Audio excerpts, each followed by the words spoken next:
Hi, I'm Ryan Davis, And I'm Kieran Schmidt. and this is Out of Office, a travel podcast. This seat taken. Hey, Kieran. Hi, Ryan. Oh, boy. Big thunderstorm just rolled through here. Yeah, Big thunderstorm. You got power? Yeah, the power went out for just a second. But Folks. luckily, it snapped right back, and we Yeah. are good to go. And it's American infrastructure is in such bad shape, it's impossible for us to sync when we both have electricity. It's funny you mention infrastructure, because let me tell you who had amazing infrastructure. Little civilization you might have heard of called the Incas. Have you heard of the Incas? I've heard of the Incas. It was like the Incas and the Aztecs. That's all you learn in elementary school about global history. And so today we are talking about Peru, land of the Incas. Even though their civilization existed hundreds and hundreds of years ago, still very much present when you visit Peru. And we're going to dive deep into that. But first, we have a couple bits of housekeeping to get to. Ryan. Did you make some mistakes in the past? No. It is going to be a recalculating. So let's hit recalculating. Recalculating. All right, Ryan. So you, as you alluded to, recalculating can sometimes be when a mistake has been made, sometimes by me, sometimes by you. It can also be a follow-up to a topic that we've covered in the past that maybe we've heard from folks saying, that was a good one. I really want to know what's next. And just last week, we talked about state parks with New York Times journalist Peter Kujawinski. And we mentioned that his was a two-part article. One came out in June. I just want to let everyone know the second part came out. It's all about amazing state parks out west in the United States. I think it was the New York Times didn't want us getting the jump on them, so they put that article out the second they heard that Peter was coming on out of office. Yeah, that's exactly right. I think that it definitely had a rushed sense. It didn't. It's great. That's and great actually, piece, yeah. Ryan, that's a great interview, by the way. Thank you very much. Yeah. And I knew you would like this follow-up piece because it talks a lot about Lincoln and how Lincoln was key to this idea that everybody should have easy access. Every American should have easy access to nature. And this is important because you give Teddy Roosevelt so much credit for the national parks, deservedly so. Mm-hmm. And then we discover that not only did Lincoln save the Union, but he also saved Yellowstone. Yeah, that's exactly right. Well, technically Yosemite, but you were close. This piece just builds on the first piece and takes you to amazing national parks that I'd never heard of. There's one that I'm particularly drawn to. It's called Waubonsie, Waubonsie. And let me just give you a quick taste of the description here. I think it'll make you realize how great these state parks can be. He writes, it turns out it's the result of glaciers melting and rushing down the nearby Missouri River. Silt from these glaciers has piled up in mounds large enough to become their own landforms, here called the Loess Hills. There are only two places in the world where this topography exists: the region where I was camping and the Yellow River Valley in China. So, I mean, just fascinating, super interesting facts you're never going to get anywhere else. So check out, we will definitely put the link to that in the show notes. Does he get to the remaining states, the 6 states he had to get to? No, that's for the follow-up book series that I've requested. So you got to leave the people wanting more. It's true. That's true. true. It's just like when the second that we ended our quest for a tagline, because we got that perfect tagline. Yeah. We had to open up another quest, which is the quest for Rick Steves. And as it happens, let's close out recalculating. We got to get to the quest for Rick Steves. We don't actually have a sound effect for this one, Ryan. So maybe you want to make some sort of adventurous Rick Steves noise. Wait, is it? And so Rick is not on the show today. No, Rick has not agreed to be on the show just yet. You're going to give me advance notice before this happens. Actually, it'd be really funny for me not to. If he just popped on, all of a sudden it's Rick Steves on Skype. I mean, if Rick Steves ever agrees, I will. When he agrees. When Rick Steves agrees, I will just drop absolutely anything that I'm doing. And so Rick Steves, however, I keep a close eye on what he's up to. Because I want to be able to riff when we finally engage. And turns out he got into a little bit of hot water this week. What? Yeah, Rick Steves? Rick Steves got out in a little bit of hot water. He's out in England and he's visiting and updating his guidebooks, doing some research. And he was traveling from Blackpool to Cumbria in a rental car. and he decided to fire up his iPhone video. Took a Hmm. little video of himself, kind of joyriding, talking about what he was up to, kind of laughing, and Wait, while he's driving? while he's driving. Yeah, and That can't be legal. well, and he's driving on the opposite side of the road, so Right. you gotta assume. Wait. He swerved to the opposite side of the road, or he was on the opposite side of the road because he Well, was in Europe? he was having a bit of trouble staying in the lines, and Ah, he wasn't abiding by Rick. local laws. Not only was he on his phone, Yeah. he was also in what is only a passing lane. Do you think he went to the AAA though and got one of those international driver's licenses that you've told us all? Because if you have one of those, from what I understand, Yeah, he's he'd be fine. Yeah, Yeah. he'd be totally fine. Well, listen, the social media went crazy. You had a lot Oh of my British gosh. people saying, this is absolutely not how you're supposed to behave on our roads, you No. dirty American travel writer. And as it happens, local police got in touch with him. He was already back in the United States, but it caused such an uproar So wait, online. they saw like the Facebook Live and they were like, you can't, Wasn't you can't, live, you it can't was live, po- you can't it- live and drive. It wasn't posted to. You like that? Did you Live just and drive? coin that? I did. I just coined that. Yeah. That's really Live- good. Yeah, you Thank can't live and drive. You can't can't live live and and drive. drive. Absolutely no living and driving here in England.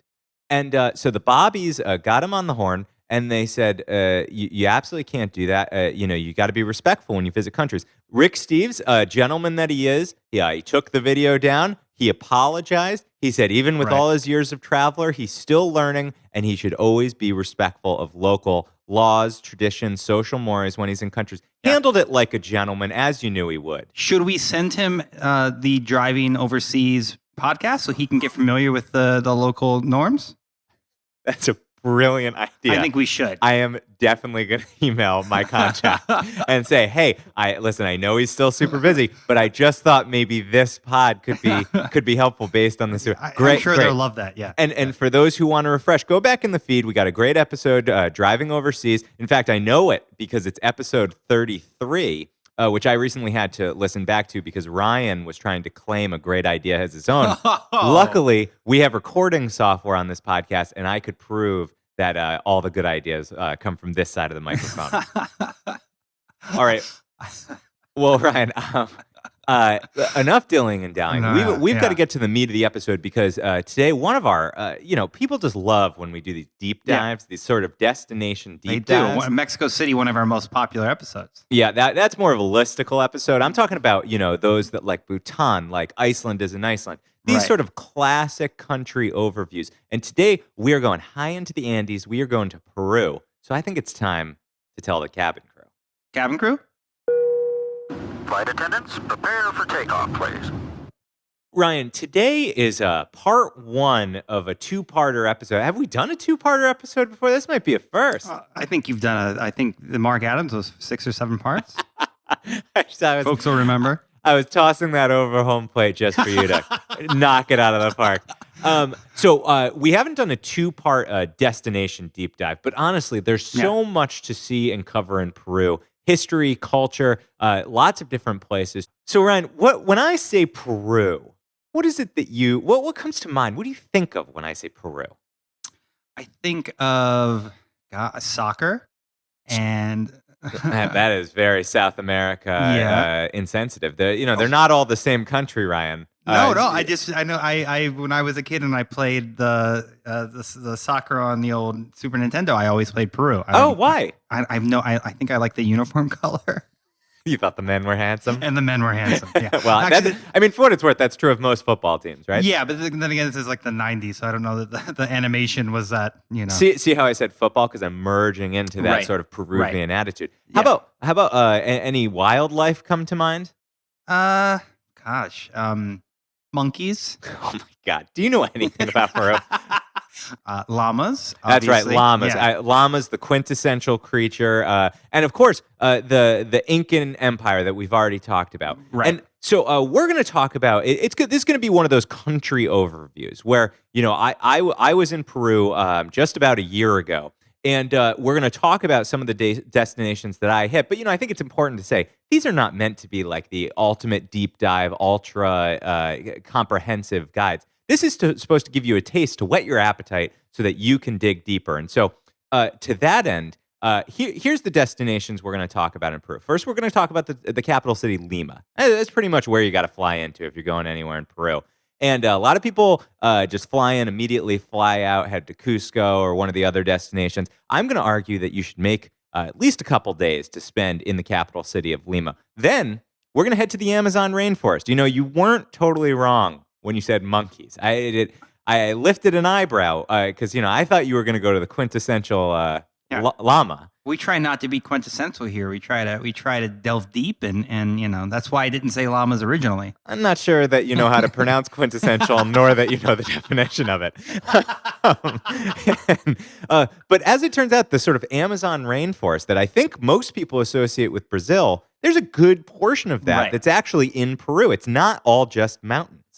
And then we're going to pop to the Sacred Valley. Now, this is where we're really getting into sort of deep Inca territory. And when we talk about Sacred Valley, most folks are going to think of the valley that leads eventually to the Andes Mountains, where you go to Cusco, and then you got to head to Machu Picchu, right? Because Machu Picchu, quintessential Peru. However, it occurs to me that Machu Picchu really deserves its own episode. There's so much rich history there. Also suffering from over-tourism problems. I'd love to dive deep into that. We're talking over-tourism next week. So what I'm going to suggest, if it's okay with you, Ryan, I'll give a couple minutes on Machu Picchu, but let's do a full episode on it in September. October. Why? Because I think we should do a little break between Peruvian content, Okay, October. Apparently, it's very important to Ryan that we take a small break in between the Peruvian episodes. So let's immediately take off. And first, I want to give a quick history background before we get to Lima about the Incas. Do you have any sense of why we know about the Incas, Ryan? What do you know about the Incas? What do I know about the Incas? I know that the Incas were an early civilization. That's right. They were located in South America. The group of people that the Incas descended from, they came into being kind of as a cohesive group in the 1200s. But it's really only in the 1400s that they began to develop out, kind of conquer the nations around them and build the empire. That's actually later than I imagined in my head. Well, you got to think the reason that we know so much about the Incas is because they're sort of the regional power player when the Spanish conquistadores show up, when you got Pizarro coming in, and he really topples the empire. So the Incas really only had 100 years of being the great rulers there. And I think most historians agree with the sophistication of their civilization, they probably would have lasted a lot longer had Europeans not gotten in the way. Yeah, I mean that's true for so many things. Europeans always getting in the way. And the things that not Rick Steves. Rick Steves is Americans getting in the way. So Americans also get in the way. We got that from the Europeans. So. Yeah, it's true. That's where we learned it.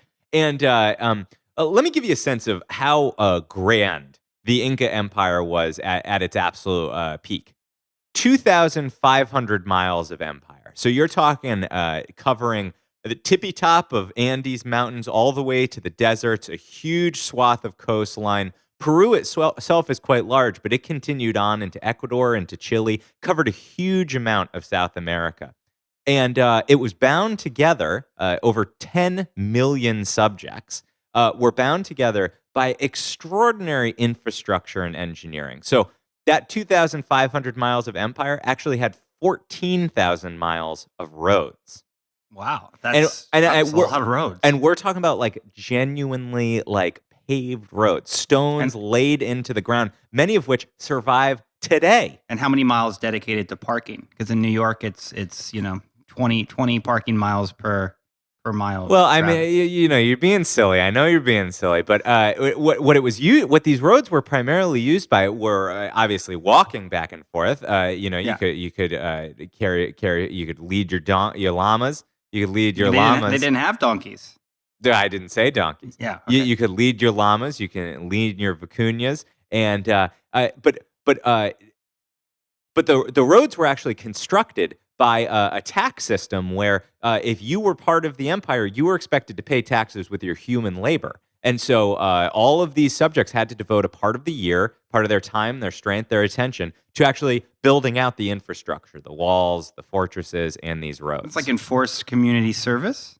I mean, it's enforced, but this is Yeah. what you were paying to Right. live in this great empire. And if you were So far, you're saying the Incas were like a co-op? yeah, the Incas were like a co-op. I knew you'd be able to put it in Brooklyn terms Yeah. for us. Yeah. And this is why you benefited. If you lived at the top of mountains, you would have access to food from the seashore because amazing roads would allow that sort of food to come in. And, they had a single language that bound the area together, survives to today. It's called Quechua. And a fair number of the descendants of the Inca actually still are able to speak this.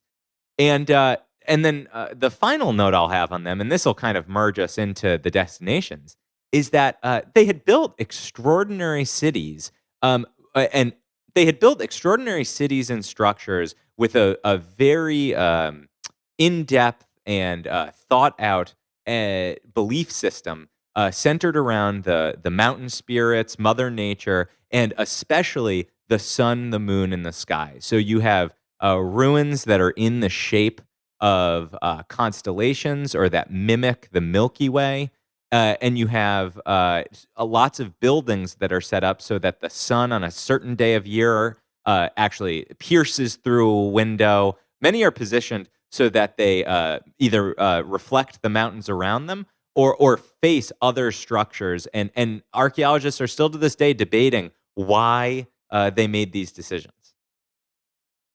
And so how much of this remains? Like, I mean, a fraction of it remains. What's quite extraordinary is that the extremely complicated Incan walls, which are made from absolutely enormous stone, that archaeologists and scientists are still taking guesses as to how they were able to work with such enormous stone and move it such great distances. They hypothesized that it was rolled along on logs, but it's extremely heavy. It's extremely solid stone. So how it was carved so specifically to fit together, and it's so well, and it's so strongly bound that even today these walls stand. They've survived earthquakes. They've survived hundreds of years of all types of weather. And what's interesting on these walls is that they can be made of many, many, many stones, but there is no mortar holding them together. The seams are perfectly sculpted so that they fit. Many, you can't even get a knife into the crack. That's how closely they fit together. So it's an extremely precise, detail-oriented civilization. And they're still finding new ruins, new destinations today. There's the new science of LIDAR, where scientists put on planes or helicopters radar that beams down onto the land, and they look for underlying structure that might be covered by jungles and by overgrowth today. And they are using that to actually find ruins that still stand, but we were totally unaware of. that's amazing. So it's quite possible we're going to have totally new destinations. Oh, absolutely. Yeah, yeah. Absolutely. What I really want to impress on you is just, it's incredible how in touch with this civilization that was alive in the 1400s, the 1500s, still is around today. I mean, you walk through towns, cities, streets, and you pass by walls that were created by these people. Many churches, because the Catholic Church came in with the Spaniards, they would often, basically destroy whatever temples or fortresses were built, but they would use the walls to become the foundation of the church. So you'll have these churches where the top part is this church that's been rebuilt 2 or 3 times because earthquakes actually ruin it, and below, Incan foundational walls that are so well built that they have survived. It's quite extraordinary, and it really brings history into today. The last thing I'll say is contemporary Spanish diaries make clear that the Incas also had a great affection for gold. So gold and silver, they would hammer it out into these large flat plates. They would make very intricate ornamentation, and they would layer it upon their buildings. So there's, for example, a temple of a sun god in Cusco that no longer has this gold paneling because, of course, the Spanish took it all and melted it all down, but was apparently just spectacular to behold because it would catch the light from the sun. Again, their connection to sort of the weather and the constellations and nature. and it would shine forth off the building, just creating this extraordinary immersive. Actually, it's an immersive experience, Ryan. Is it right up your alley? Oh, well, you got my attention now. I literally saw you perk up at that. But before we get too far into the Incas, with that background, I want to take you into contemporary Lima, the capital city, where if you're coming in off an international flight, you're going to land in Lima. I mentioned just a couple weeks ago in my last stop, they're considering building out another big airport right by Cusco. But for now, you have to take regional flights. And I have to say, I actually think that's a good idea. Keep tourism at a manageable level. And also, it gives you a chance to spend some time in Lima and enjoy it. Yeah, nothing dissuades folks like having to transfer planes. That's exactly right. No, maybe I won't go there. So, what Lima is particularly good for is walking around, getting a sense of the history of all of Peru, not just the Inca periods, but also the many civilizations that were contemporary to Incas and that preceded them, and some terrific food, and of course some great museums. So, as you'll often find in sort of Central American, South American cities, the city does have a central plaza, which is kind of the seat of power. And that's where you'll find a historic 16th century cathedral. You get the presidential palace, the historic archbishop's house, and the current seat of government. So there's always happenings going on here. When we were there, I remember there was some marching bands playing in the plaza, and so I guess it's a big, vibrant community. And Lima again is not as central a tourist destination as, for example, Cusco. So you do feel like you're in touch with more modern Peruvians. And it's an UNESCO World Heritage Site. Is that right? I didn't realize that. Yeah, the city center of Lima. Yeah, well, that makes sense because they've got a lot of treasures that they need to protect. I have two favorites particularly, which is in the cathedral. There's lots of artwork, and they have a quite extraordinary painting gallery. So first, when you walk in, you are able to actually see the coffin, the sepulcher of Francisco Pizarro himself, the actual conquistador who is responsible for the downfall of the Inca Empire, who brought Spanish, who brought the church, who was the original opening into Peru. And now they've got his. Yeah, I mean, it's still given a place of honor in the cathedral, but, once you learn the history, and it's a history that we can all, predict, even if you don't know it, disease ravaged a large part of the population. They were violent. They tore down and destroyed a lot of wonderful artifacts of the civilization. I mean, it's a super ugly history, but it's important to remember it. And I guess fitting that he has a place in a Catholic cathedral, because after all, I mean, that was partially what he was driven by. Yeah, no, absolutely. That makes sense. But one of the most interesting paintings that they have in this cathedral, and I encourage you to search it out if you get there, is that they have a 1724 painting. And what the painting is rows and rows of people. What it's meant to show is the history of royalty in Peru. And of course, after Pizarro came to Peru, he considered the Spanish kings to be the rightful owners, of this empire. Of course. But what this artist did was he not only included a bunch of portraits of Spanish kings, but he also included 13 Inca rulers before them.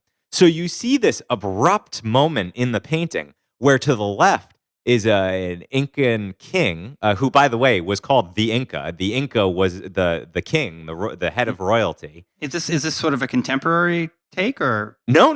This is from 1724. Okay, so they understood to honor the Incans even then. It was like exactly, some kind of awareness. That's what's so interesting. The artist who I'm not familiar with, who's named Alonso de la Cueva, basically saw fit to honor 13 Inca rulers, and then transitioned to the Spanish kings. Then saw fit to insert Carlos V to Felipe V.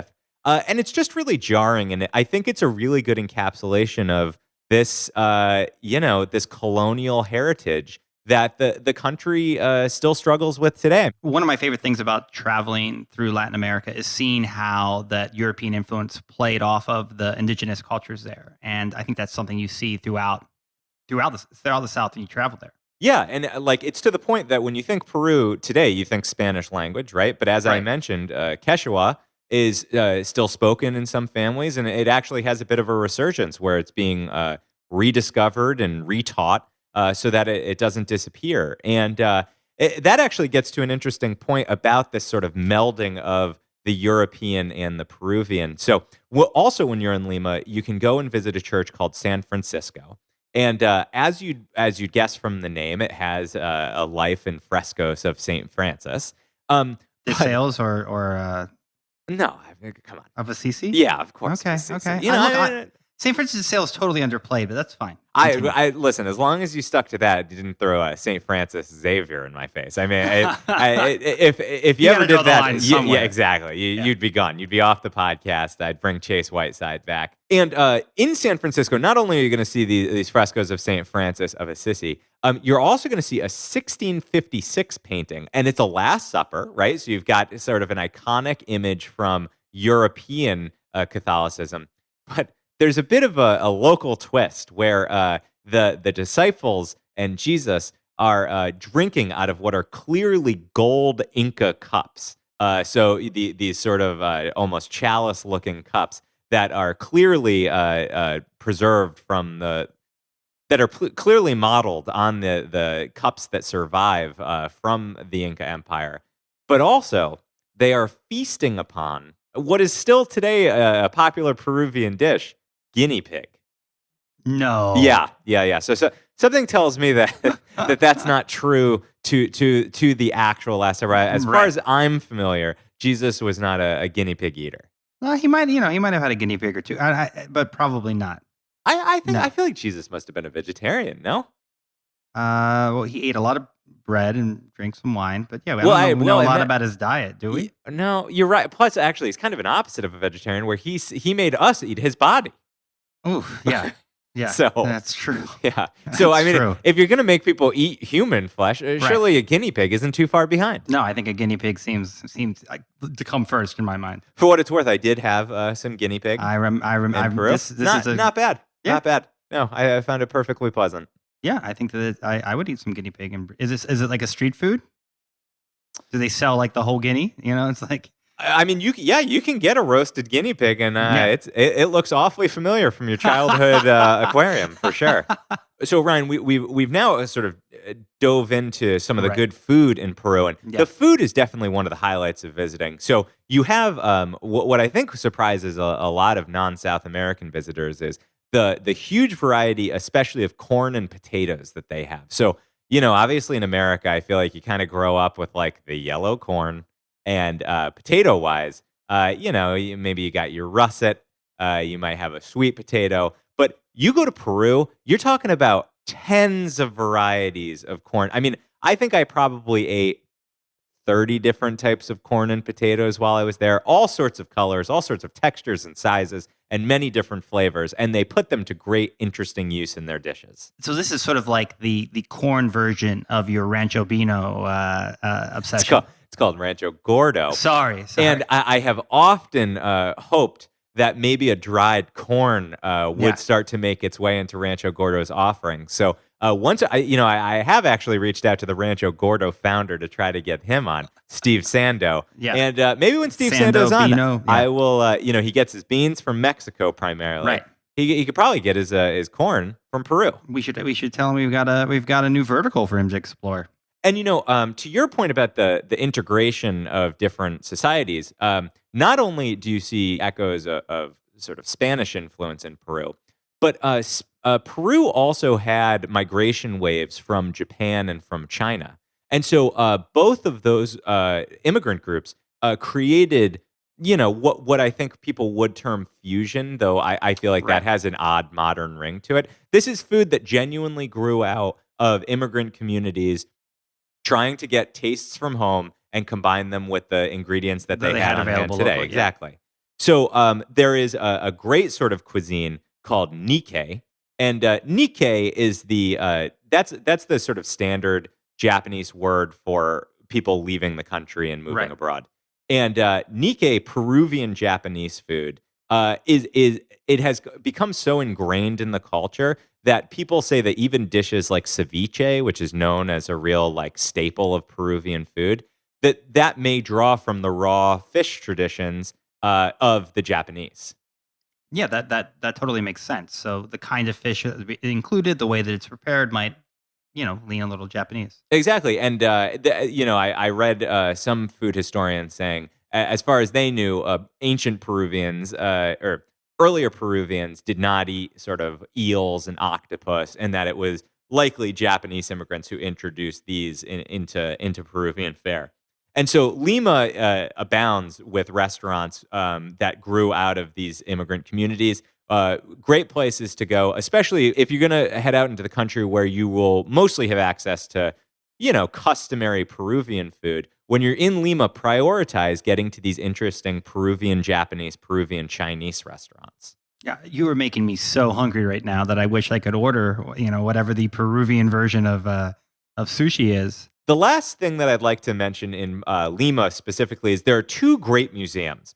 And many guidebooks I found and many online writers say you should visit one or the other. So the first is the National Archaeology Museum, the Museo Nacional de Arqueológica. Yeah. And then the other is called Museo Larco, which is a private museum. It was built in 1926 in a mansion there from private collectors of antiquities. And to me, I would recommend go to both. Catherine and I almost skipped Museo Larco, and I'm really happy that we didn't listen to the guidebooks, that we found the time to get there, because I actually thought of the two, Larco is probably the better one.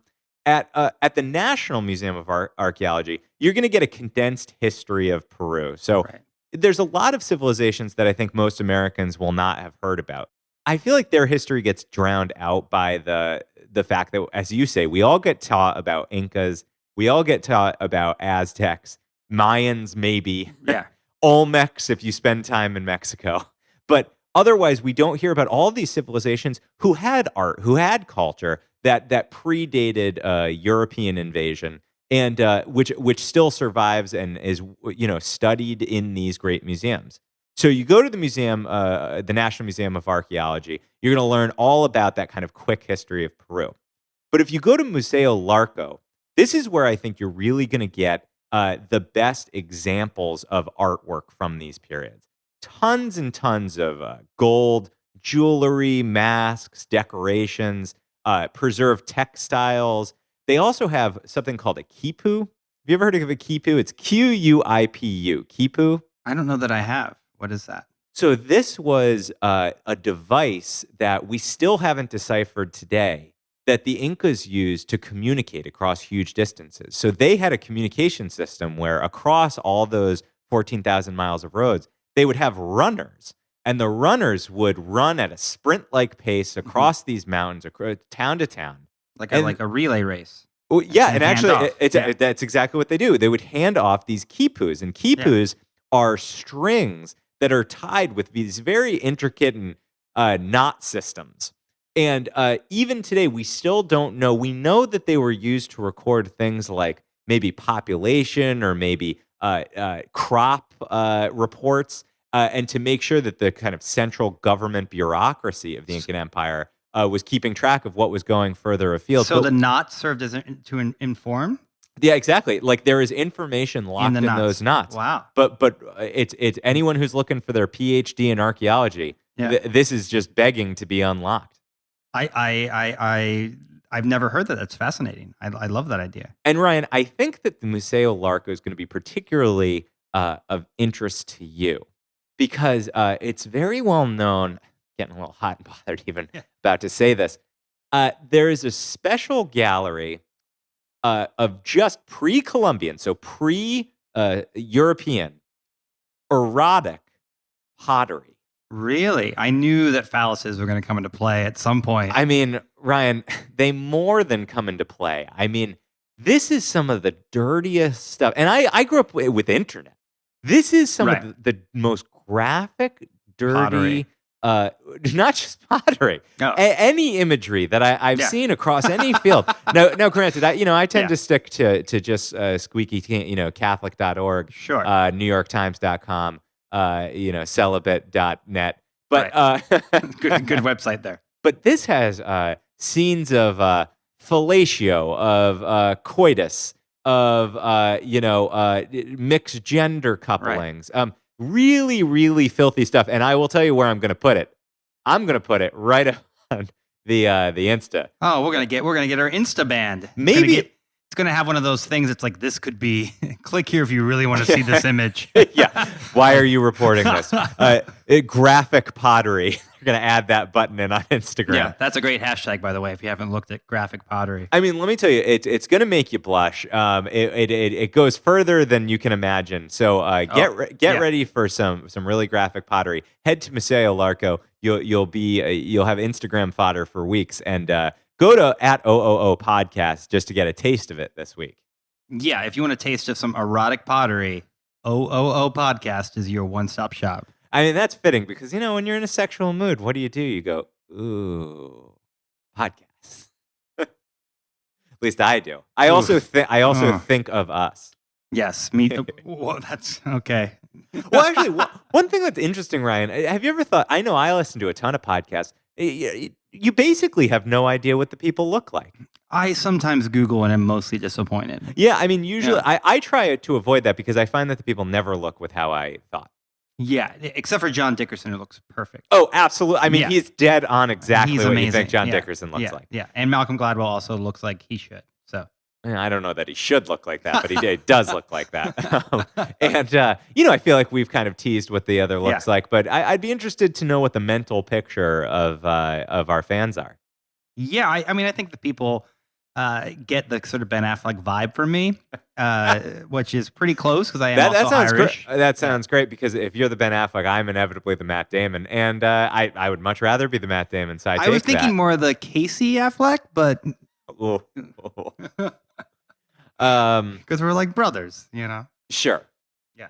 Now, Ryan, from Lima, I would recommend before you head into the Sacred Valley or into the Andes Mountains, I want you to head to the Amazon rainforest. And this is an area that I will say could be a little pricey to add into your itinerary because you basically have to take a tour. You need a tour to organize your vehicles, your food, because we're not talking like just, dipping your toe into the Amazon rainforest. You're going to go pretty deep in. And folks, if you could just rent a car and throw some food in it and drive, and it was cheaper, Kieran would have done that. Okay, absolutely. You know me. I would have done just Cliff Bars and a bicycle. Yeah, Catherine, no problem. We got a whole gallon of water here. It's not going to be a problem. So you can fly into one of two different cities. You can go to Iquitos, and many cruise boats will leave from there. So you can go on kind of smaller boat cruises that will go deep into the Amazon.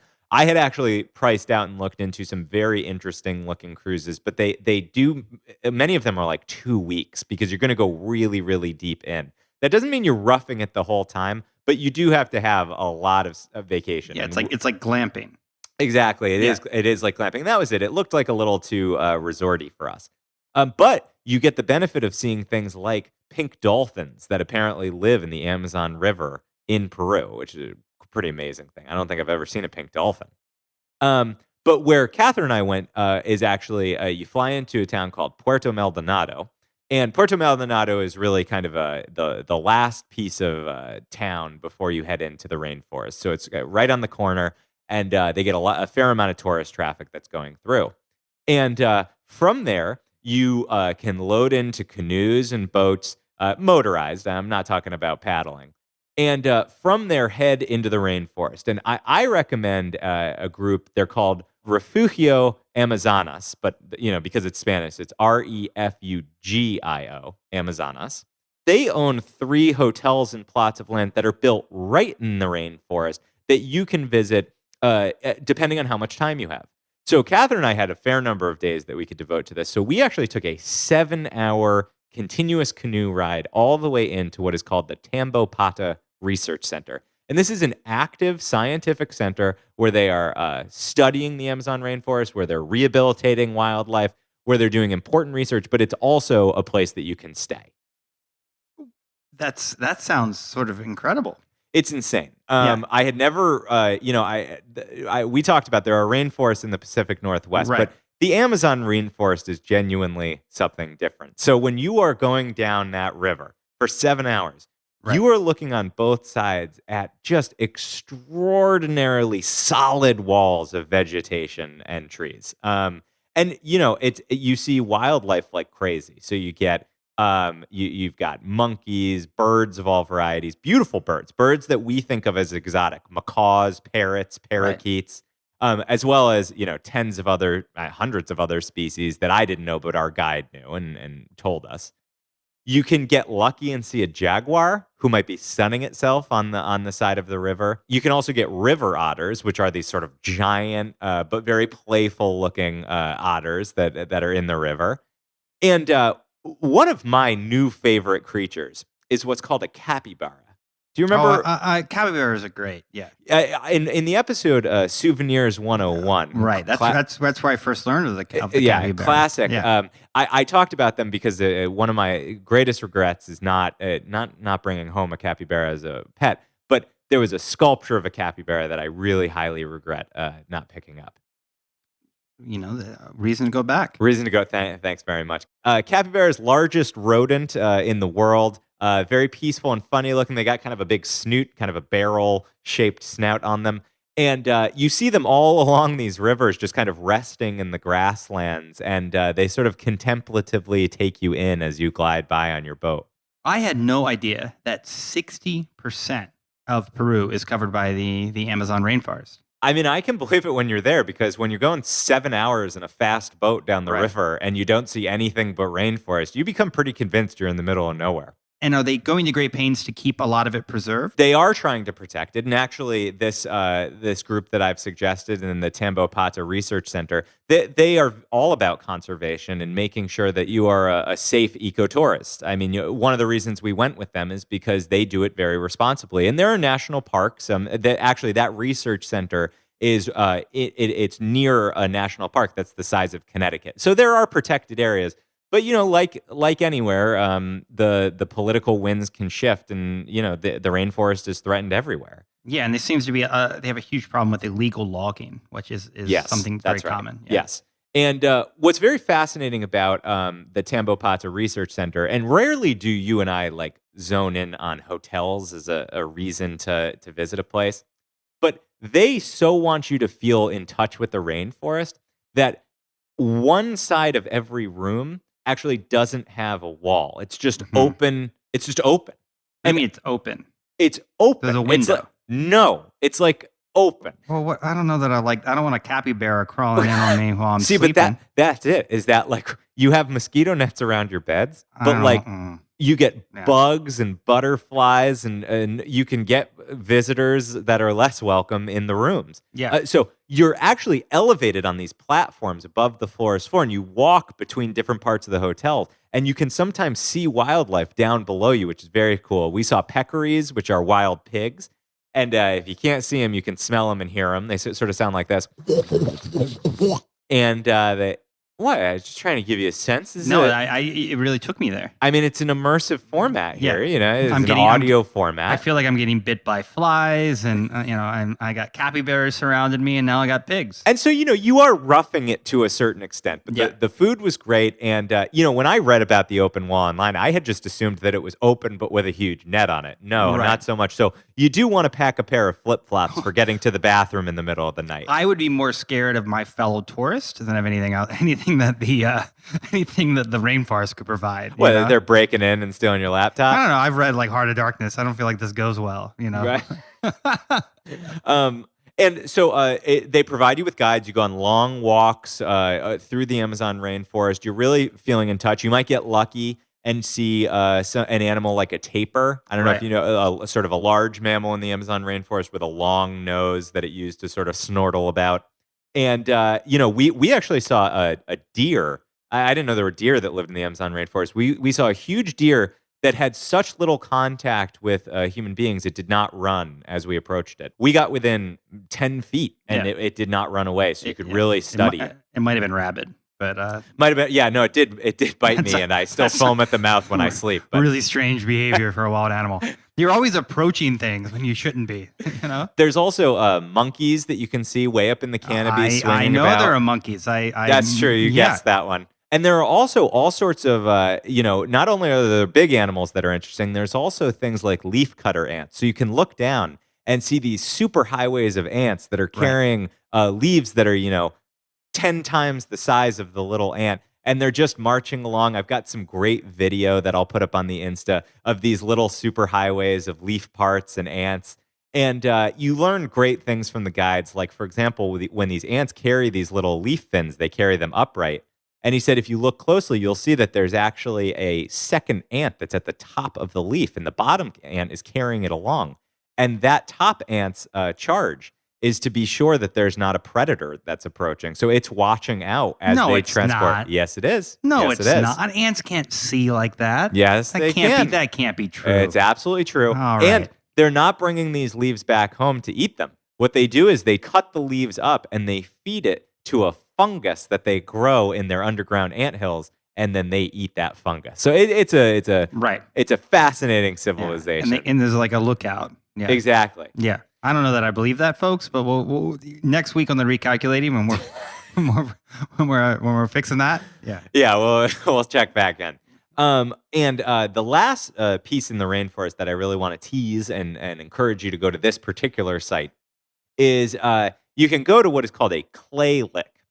And what a clay lick is an exposed mud cliff. So basically, you're looking at the side of a little cliff, a little ridge, and in the mornings, tens, maybe even hundreds of little parakeets and parrots and macaws will come and they will lick this mud. And what they're doing, this clay, they're trying to get the minerals, the sodium that is in the clay. And so if you get there early enough and if your guide quiets everybody down enough, you get this extraordinary show of birds just gathering in huge numbers and licking clay. And that's I don't know that you've ever seen that before. I don't think that I have. Why only in the mornings? That's when they have the taste for it. Oh, that's when they have the. It's like their cereal. It's like their Pop Tart. I get it. Yeah. Yeah, absolutely. I mean, if there was a Pop Tart lick, don't you think you'd go over to it? Look, there's a restaurant in Brooklyn that hipsters pay hundreds of dollars to lick clay. You know. Actually, the Peruvian clay lick is a very good idea. I mean, it would be booked for months. The other thing that's really interesting to see in the rainforest is like you can do a canopy tour. So again, early in the morning when birds are most active, you can climb this tower that actually looks out above the thick canopy. And if you're lucky, you can see monkeys kind of swinging by below you. But you can also see these birds, if you're quiet enough, observe them with binoculars far out. And a great guide is imperative because they will actually tell you, unless you're a birder yourself, they'll tell you what you're looking at. We also did a nighttime walk where you go out with headlamps, which can be very scary. And, Really? Yeah. So you can't. Like you're like a miner. Yeah, absolutely. Yeah. It's quite scary because if you think the vegetation looks thick during the day, wait until you see it at night. I mean, you are not seeing any constellations above. You get maybe 20 feet out from the hotel, it's completely blocked out by trees. That's how thick it is. And the sound must be different at night. There must be just more different things are well, active. I think also you're aware because you're a little scared. Right. And I remember what we saw an odd little mammal that even our guide wasn't able to say exactly what it was. Catherine and I believe it was maybe some sort of possum relative. Right. But different animals come out at night, so you're going to be able to get a better view. And one of the really interesting things that our guide was able to show was he found this little hole, and he took a little stick and he poked inside it, and that angered the tarantula I'm inside. sorry. That is horrifying. Yeah. I just was physically repulsed back from the microphone at the thought of a tarantula. And so a little tarantula about the size of my hand. That's a little, Came out of that. No, I got big. I got know. Donald Trump hands here. Yeah. These things are massive, long and beautiful fingers. Yeah. And hands. it crawled out and gave us a very mean look with its many eyes, asking why we were poking at it, and then retreated back into that hole. And this was like this was the only time I think I've ever seen a tarantula outside of like Home Alone. You know? Sure. Yeah. But it looked like that one, like a real serious, scary. Like if you woke up, and there's a decent chance you are going to wake up with it in your hotel room because it doesn't have a wall. Yeah. I don't even know how to because you're roughing it a little bit. I mean, you are in the rainforest. I mean, I've seen pictures like when I have friends who went to Belize, there was like a scorpion in their bathtub. That Yeah, seems exactly. horrible That could. enough. Yeah. I don't know about scorpions in this part of the rainforest, but I'm sure it could definitely happen. Yeah. And you got to be willing to rough it. For what it's worth, it's an interesting combination of kind of luck and not. Like the food is terrific. Did you check for ticks after? Is Yeah, that a thing in the no, rainforest? ticks are a uniquely North American problem, Okay, that's good to primarily know. the part of the country that we live in. Okay, because I don't even go into the woods because I'm scared of ticks. So Lyme disease, named Yeah. for Lyme, Connecticut, old Lyme. I mean, finally something from Connecticut we can. hey, I'm from Connecticut. Yeah. We can all love it. You and Lyme disease. Me, Lyme disease, and nutmeg. Yeah.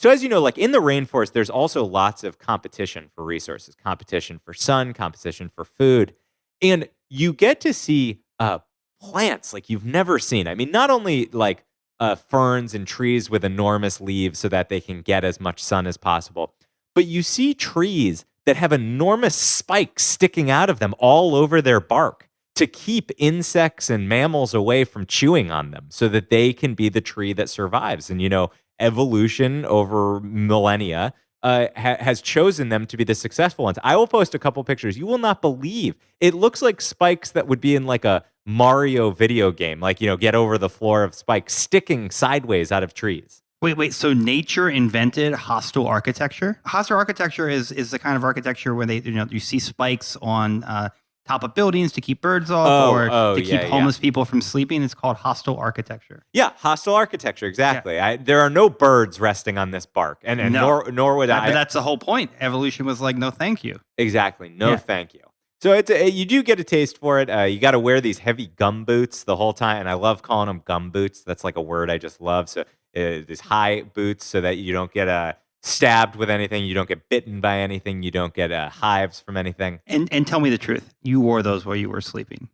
Absolutely. Are you kidding? didn't take your boots off. I put gum boots on my feet, and then I put gum boots on my arms. I would most definitely. Yeah. And then I got the largest gum boot I could have, and I just pulled my head into it as hard as I could. I mean, you got to protect yourself somehow. If I'm going to open up a shop in the Lima airport that just sells tarantula repellent.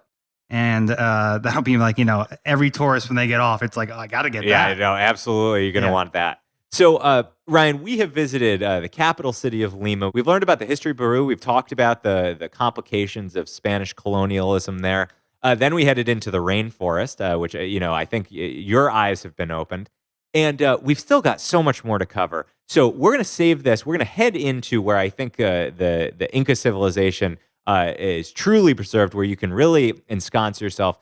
Next episode, we're going to tackle the Sacred Valley, tons of ruins in the Sacred Valley, Cusco, the former capital of the Inca Empire, and Machu Picchu. So you got to tune in for part 2. We've just scratched the surface of the majesty of Peru. And with that, I think it's time for the last stop. The last stop. Ladies and gentlemen, this is the last stop on this train.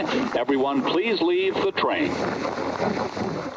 All right, Ryan. Well, the last stop, this is your favorite segment. It's my favorite segment. It's popularly known as the People segment. People segment. Yeah. Also, just a moment to pause, to reflect, sort of a meditative moment for us to ask, to investigate, to search, to plumb the depths of our week. To figure out, is there something that we ate, something that we read, something that we did, something that we bought, maybe something that we smelt, something we cooked, that fed the spirit of wanderlust within us? We're born travelers. We need to feed.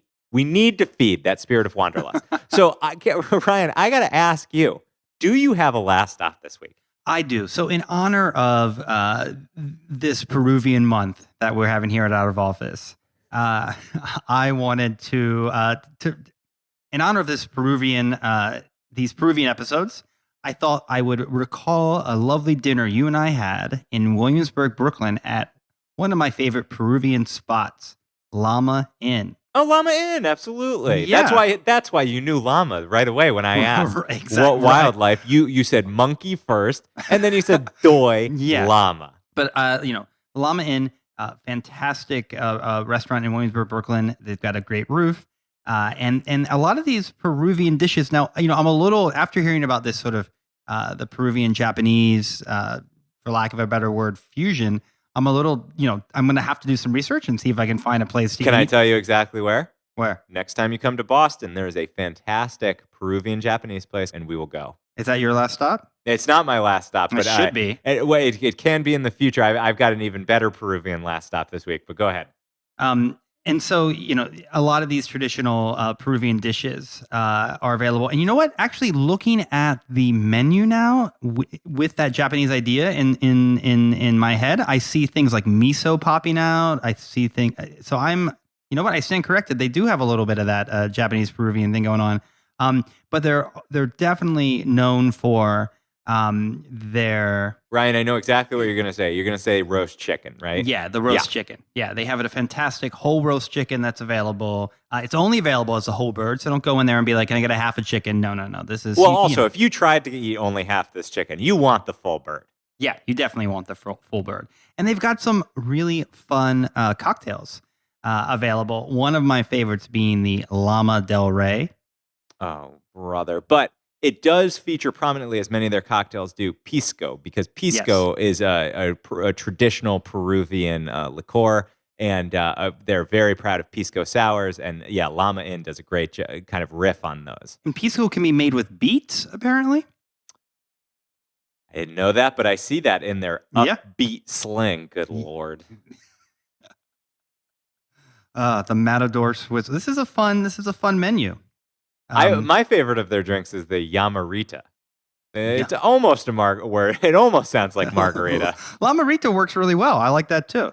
Well, Ryan, so anyone that's going to go there, you're certainly going to get your taste for the chicken, corn, and great potatoes. But they also, as you're mentioning, they have fun, cool, modern riffs on great Peruvian food. You've made me really want to head back to Llama Inn. And ceviche.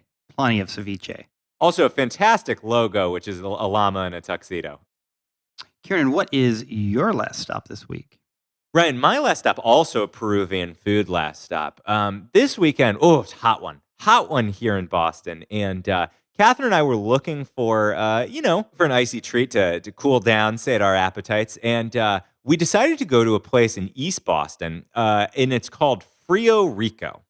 And Frio Rico actually specializes in an icy Peruvian dessert called minutas. Minutas? Yeah, and what minutas are basically the most delicious snow cone that you've ever had.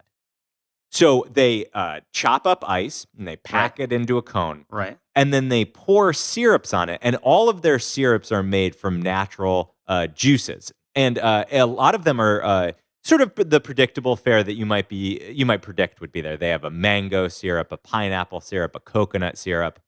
But they also have syrups that would bring even the most hard-hearted of Peruvian expats to tears. Fruits like tamarind, lucuma, and cherimoya. These are fruits that I actually partook of while I was there. Cherimoya, particularly, fantastically delicious. It's in some Peruvian restaurants they actually serve this fruit as a full dessert, and it's just a fruit with a spoon, and it is incredibly delicious.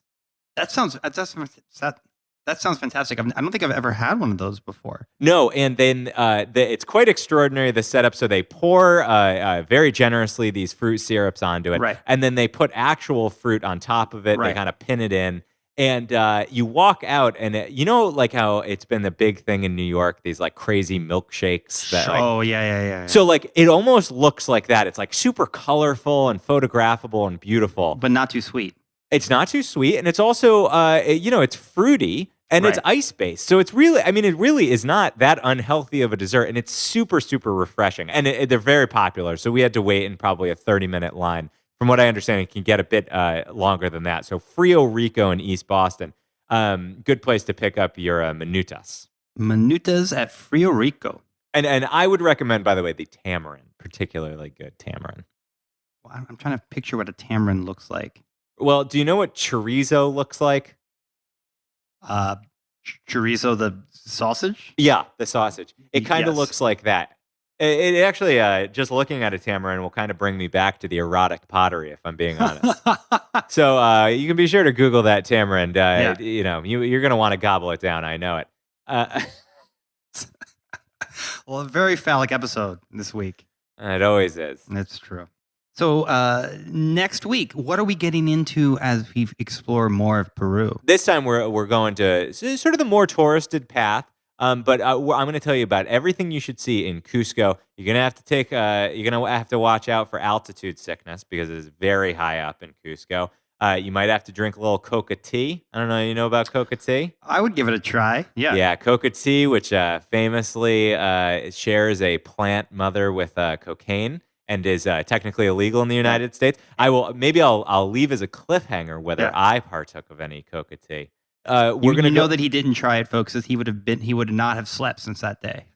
Well, I'm not telling until next week, Ryan. All right. Now I have to go run 10 miles around the block. Now I have to go run around the block 100 times. Kieran has a cup of green tea, and that's it for the week. Still in my bloodstream.